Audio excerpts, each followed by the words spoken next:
अब ये बहुत इंपॉर्टेंट है और अच्छे से इसको समझना है, प्लैंक्स क्वांटम थ्योरी। ठीक है, तो सबसे पहला लिखेंगे, पहले लिख लेते हैं, पॉइंट्स लिख लेते हैं सारे। Energy is not radiated, energy is not radiated, is not radiated in, is not radiated in a continuous manner. Energy is not radiated in a continuous manner, comma, rather in discrete manner, rather in discrete manner, discrete, D-I-S-C-R-E-T-E, discrete manner, in the form of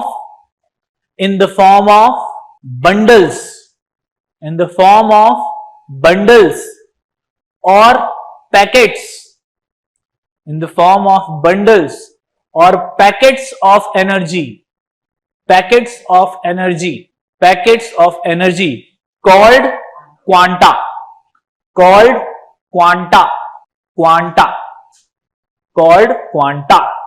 ठीक है, bracket में लिखेंगे for light energy, for light energy, हाँ इसी में bracket में लिखेंगे for light energy, comma, this quanta, for light energy this quanta is called photon, is called photon. ठीक है, तो क्वांटा और फोटॉन एक ही चीज है। ठीक है, अब इसको समझते हैं इस पॉइंट को कि ये क्या चीज है। क्या बोल रहा है कि देखो, मैक्सवेल ने अपनी वेव थ्योरी में ये बोला कि एनर्जी जो है वो वेव नेचर है, और वेव नेचर में उसने ये बोला कि भाई यहां पर कुछ इस तरीके से जाएगी लाइट, जब भी ट्रेवल करेगी वो कुछ इस तरीके से ट्रेवल करेगी। Now this is a continuous wave form, ये कंटिन्यूअस वेव फॉर्म है। ये किसके द्वारा बोला गया था? मैक्सवेल के द्वारा। कंटिन्यूअस, कंटिन्यूअस, ठीक है, ये किसने बोला? मैक्सवेल। बट प्लैंक क्या बोल रहा है कि ऐसा नहीं होता है, कंटिन्यूअस नहीं होता है, छोटे छोटे डिस्क्रीट पैकेट्स में जाता है। वो डिस्क्रीट मतलब ये कंटिन्यूअस है, अब डिस्क्रीट मतलब ऐसा समझो, ऐसा, फिर ऐसा, फिर ऐसा, समझ गए? ये छोटे छोटे बंडल्स हैं, ये पैकेट्स। ओके, किसके पैकेट्स? एनर्जी के पैकेट्स। और इन्हीं पैकेट्स को क्या बोलेंगे? क्वांटा। एक पैकेट क्या कहलाएगा इसका? क्वांटा कहलाएगा। This is quanta. ये सिर्फ समझने के पॉइंट ऑफ व्यू से बता रहा हूं, ठीक है? क्वांटा तो ये कहला, इसे बोलते हैं डिस्क्रीट, डिस्क्रीट मैनर, ठीक है। और ये किसने बोला? प्लैंक ने। ये पहला पॉइंट था प्लैंक की थ्योरी का। मैक्सवेल कह रहा है धक धक धक धक धक धक धक धक धक धक, और प्लैंक क्या कह रहा है? धक धक धक धक धक धक। समझ गए? समझ में आ गई बात? पक्का? पहला पॉइंट। दूसरा पॉइंट, मैक्सवेल ने कहा था कि energy is directly proportional to square of amplitude. किसने कहा था? मैक्सवेल ने। हमने लिखा भी है अभी। बट प्लैंक ने कहा कि सेकंड नंबर पे लिखेंगे, energy is directly proportional to frequency. Energy is directly proportional to frequency. किसी भी क्वांटा की जो एनर्जी है वो डायरेक्टली किसके प्रोपोर्शनल होगी? उसके फ्रीक्वेंसी के प्रोपोर्शनल होगी, ठीक है। So this is very important. यहां पर मैक्सवेल को काउंटर करता है, energy is directly proportional to frequency. Okay, तो जब हम इसका प्रोपोर्शनैलिटी साइन हटाएंगे, इक्वल टू लगाएंगे, तो क्या आएगा? H, जिसे हम क्या बोलते हैं? प्लैंक्स कांस्टेंट, ठीक है। तो ये बन गया हमारा एक formula, E is equals to H nu. और यहां पर H क्या चीज है? प्लैंक्स कांस्टेंट, प्लैंक्स कांस्टेंट, ठीक है, जिसकी वैल्यू क्या होती है? 6.626 इंटू 10 की पावर -34 जूल सेकेंड। 6.626 इंटू 10 की पावर -34 जूल सेकेंड।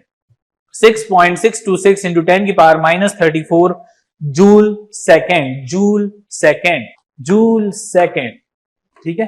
अब सीधी सी बात है, अभी हमने C equal to nu lambda नाम की एक चीज पढ़ी है, ठीक है, तो जिसके हिसाब से हम न्यू क्या लिख सकते हैं, C बाय लैम्डा। तो क्या हम इसको लिख सकते हैं, energy is nothing but H C by lambda, लिख सकते हैं कि नहीं, जोर से, हाँ, तो H C by lambda, energy is nothing but H C by lambda. H new भी लिख सकते हैं, H C बाय लैम्डा भी लिख सकते हैं। Okay, next point, point number 3, ये भी काफी इंपॉर्टेंट पॉइंट है, वो ये कि कभी भी जब एनर्जी इधर से उधर जाएगी, एनर्जी ट्रेवल कर रही है, किस फॉर्म में कर रही है, पैकेट्स के फॉर्म में, छोटे छोटे बंडल्स के फॉर्म में, तो वो जो जब भी इधर से उधर कहीं भी जाना होगा उसको, तो वो इंटीग्रल मल्टीपल में ही जाएगा। यानी ऐसा नहीं, इंटीग्रल मल्टीपल मतलब मैंने पिछली क्लास में बताया था, 1 या 2 या 3, आधा जाएगा क्या, पौना जाएगा क्या, 1.5 जाएगा क्या, नहीं जाएगा, 2.5 नहीं जाएगा। तो या तो 1 2 3 4 5 ऐसे इसी तरीके से जाना है। यानी कि जो भी टोटल एनर्जी ट्रांसफर होगी, ये मान लो टोटल एनर्जी है, सम ऑफ ऑल द एनर्जी, जितने भी क्वांटा है उन सबकी जो एनर्जी है वो हमेशा n यानी कि integral multiple of h nu ही रहना है। ये एक क्वांटा को रिप्रेजेंट कर रहा है, दिस रिप्रेजेंट्स वन क्वांटा, और n मतलब ये इंटीजर है, और इंटीजर मतलब होल नंबर इंटीजर, ये जो चीज है इसी को हम बोलते हैं क्वांटाइजेशन ऑफ एनर्जी। इससे पहले हमने क्वांटाइजेशन ऑफ क्या पढ़ा था, charge, Q equal to n e, है ना, यहां पर क्या है, n इंटू एच न्यू। तो ये टोटल एनर्जी जो होनी है वो integral multiple of H new होनी है, ठीक है। तो इंटीजर मतलब कि या तो 1 या 2 या 3 ऐसा हो।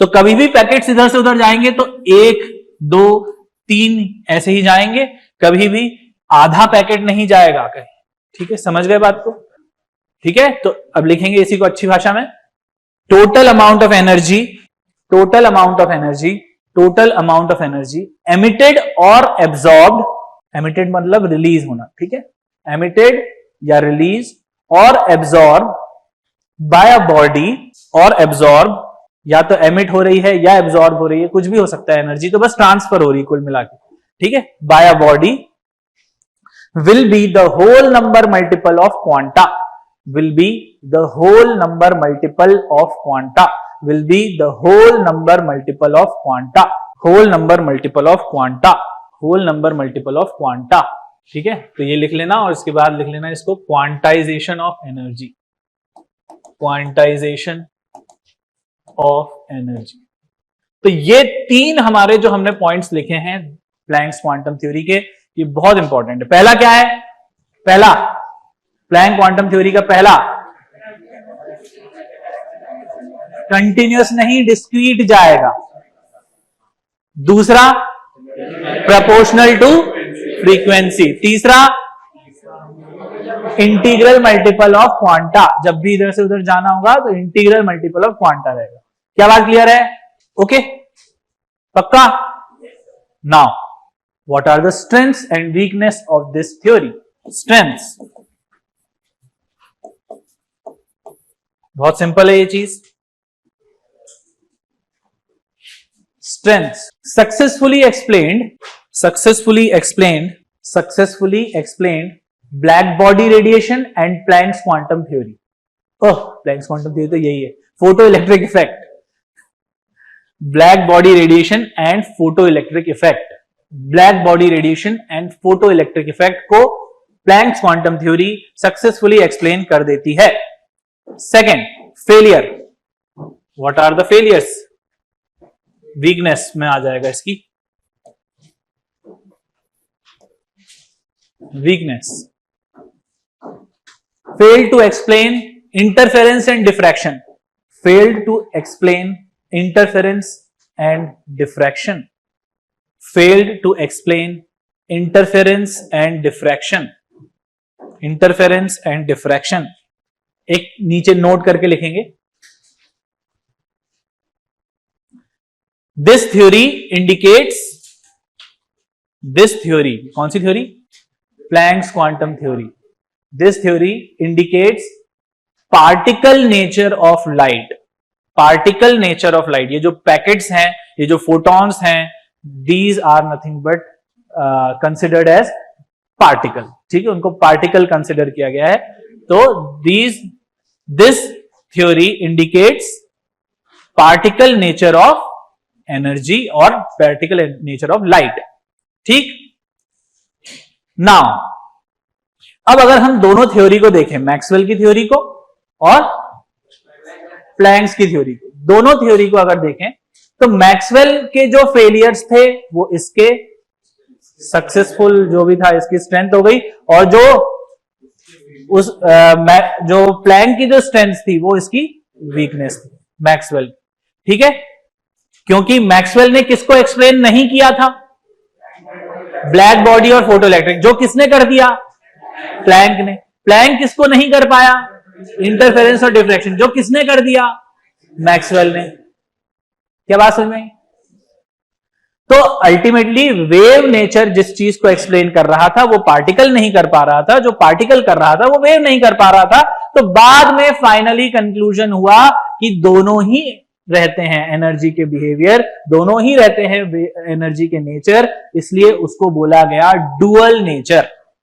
ठीक है, डुअल नेचर ऑफ एनर्जी, जिसमें वेव नेचर भी आता है और पार्टिकल नेचर भी आता है. क्या बात समझ में आ गई? पक्का? तो इसको लिख लेंगे. Wave nature of light, wave nature of light, wave nature of light by Maxwell explains interference and diffraction, explains interference and diffraction, full stop. Particle nature of light by Planck, particle nature of light by Planck explains, by Planck explains BBR, black body radiation, and photoelectric effect, and photoelectric effect. So full stop लगा के लिखेंगे. So later both were accepted, दोनों को ही accept किया गया. Both were accepted and concluded that light have dual nature. Light have dual nature. Both were accepted and concluded that light have dual nature. ठीक है, तो ये चीज थी.